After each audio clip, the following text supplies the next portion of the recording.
Baik, Assalamualaikum warahmatullahi wabarakatuh.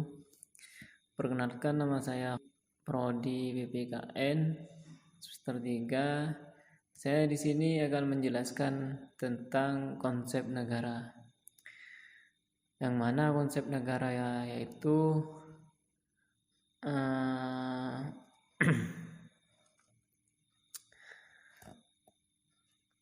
pengertian negara. Pengertian negara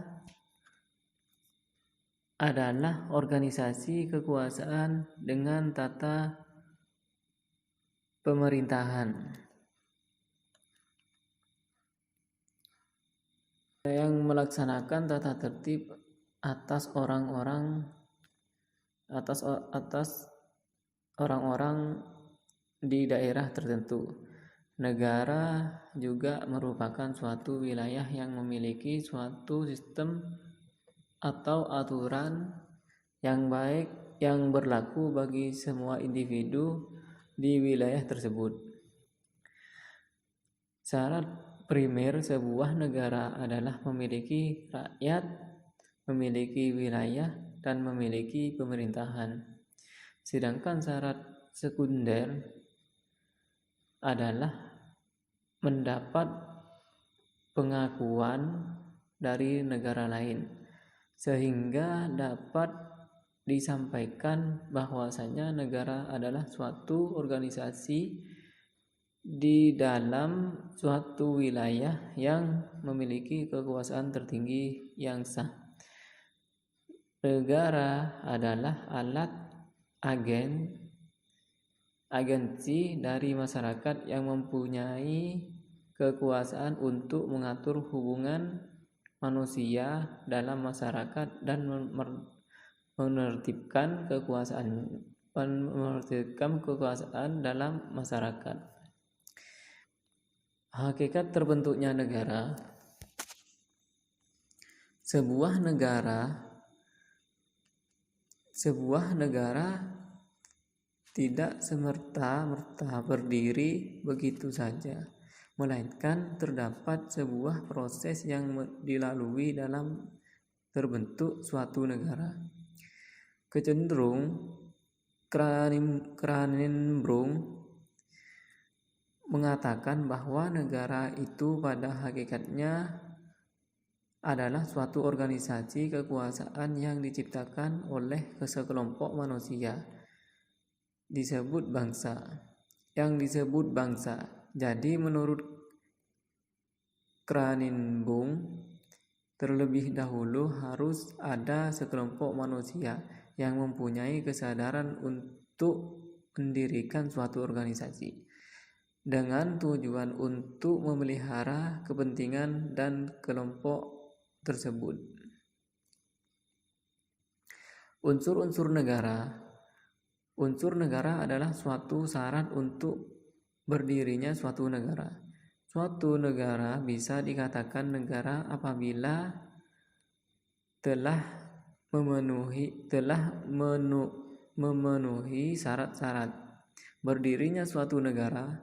Syarat-syarat itu antara lain, yang pertama memiliki rakyat atau masyarakat, yang kedua wilayah, yang ketiga pemerintahan, yang keempat yakni yang terakhir pengakuan dari negara lain.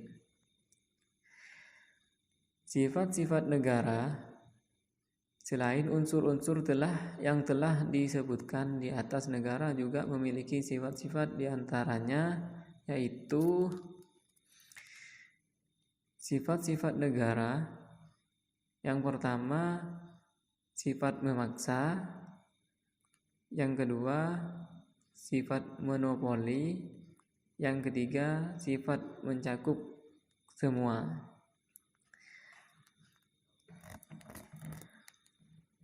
Tujuan negara. Setiap negara memiliki tujuan masing-masing. Ini disesuaikan dengan pandangan hidup rakyat dan landasan pandangan hidup yang bersumber pada nilai-nilai luhur bangsa. Pada hakikatnya negara mempunyai tujuan menyelenggarakan kesejahteraan dan kebahagiaan rakyatnya. Tujuan negara merupakan pedoman dalam menyusun dan mengendalikan alat perlengkapan negara serta mengatur kehidupan rakyatnya. Fungsi negara. Fungsi negara yang pertama, negara sebagai bagian dari institusi terbesar memiliki fungsi yang besar pula dalam mewujudkan tatanan sistem yang dibangun agar berjalannya maksimal. Keberadaan negara seperti organisasi didirikan guna untuk memudahkan anggotanya dalam kurung rakyat dan dalam mencapai tujuan bersama atau cita-citanya bersama. Oleh karena itu, untuk mencapai cita-cita bersama, negara memiliki fungsi-fungsi pendorong seperti yang telah diketahui bahwa tujuan negara tidak akan tercapai jika fungsinya tidak dijalankan. Fungsi di sini merupakan upaya atau kegiatan negara untuk mengubah harapan dan tujuan menjadi kenyataan. Di antara fungsi negara lain, yang pertama, mensejahterakan, memakmurkan rakyat. Yang kedua, melaksanakan ketertiban. Yang ketiga, pertahanan dan keamanan. Yang terakhir yakni yang keempat, menegakkan keadilan. Mungkin cuman itu yang dapat kami sampaikan. Kurang lebihnya mohon maaf jika ada tutur kata yang kurang berkenan di hati para teman-teman maupun dosen pengampu. Akhiron, wassalamualaikum warahmatullahi wabarakatuh.